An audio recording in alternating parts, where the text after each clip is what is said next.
آج دیکھیے social media پر ایسی ایسی خبریں آ رہی ہیں، ایک مسلمان لڑکی اور اس کے بارے میں لکھا ہوا ہے کہ عبادت گزار تھی، پرہیزگار تھی، نمازیں پڑھتی تھی، تلاوت کرتی تھی، رمضان کے روزے بھی رکھتی تھی، دیندار گھرانے کی لڑکی تھی، نان مسلم ہو گئے، غیر کے ساتھ بھاگ گئی، اور کوئی مہینہ پار نہیں ہوتا ہوگا اس طرح کی خبریں جو آپ کے اسکرین پہ نہ آتے ہیں۔ کیوں؟ ہمیں مسلمان اللہ نے مسلمان گھرانے میں پیدا کر دیا ہے، ہم اسلام کو پہچانتے ہی نہیں، اسلام کی قیمت جانتے ہی نہیں۔ قیمت کیا اسلام کی پتہ ہے؟ قرآن میں اللہ نے اس کی قیمت کو بتایا ہے، کیونکہ ہم اور آپ کا دماغ پیسے سے چلتا ہے۔ چلیے پیسے کے حساب سے، مال کے حساب سے، اس کی مالیت کے حساب سے اسلام کو سمجھ لیجیے۔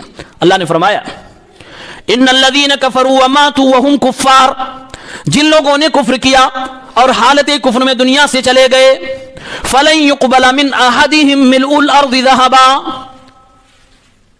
پوری زمین بھر کے سونا لے کر آ جائے میرے پاس، کچھ بھی قبول نہ کیا جائے گا۔ وَلَوِ افْتَدَى بِهِ، اللہ کے سامنے رکھ دے پوری زمین، کتنی بڑی زمین ہے، پوری زمین بھر کے سونا اللہ کے سامنے ایک کافر لے جا کر رکھ دے اور اللہ سے صرف ایک ہی مطالبہ کرے، اے اللہ دنیا کی زندگی میں نے اسلام کو نہیں مانا، یہ دنیا بھر کا سونا لے لے، یہ پوری زمین کے برابر سونا لے لے، میں تیرے راہ میں قربان کر رہا ہوں، فدیہ دے رہا ہوں، جرمانہ سمجھ لے، کچھ بھی سمجھ لے، لیکن اللہ اس غلطی کو معاف فرما دے۔ کون سی غلطی؟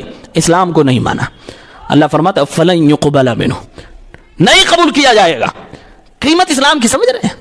پوری زمین بھر کے سونا بھی لایا جائے، اللہ کہہ رہا نہیں قبول کیا جائے گا۔ وَهُوَ فِي الْآخِرَةِ مِنَ الْخَاسِرِينَ، آخرت میں تو خسارہ ہونا ہی ہے، گھاٹا ہونا ہی ہے۔ آج اسلام کی قیمت ہمیں کہاں معلوم، اس کی اہمیت ہی نہیں پتا ہے مجھے، تبھی تو لڑکیاں مرتد ہو رہی ہیں، محبت کے نام پر غیروں کا ہاتھ تھام رہی ہیں، ماں باپ کی ناک کاٹ رہی ہیں، سماج کو رسوا بدنام کر رہی ہیں۔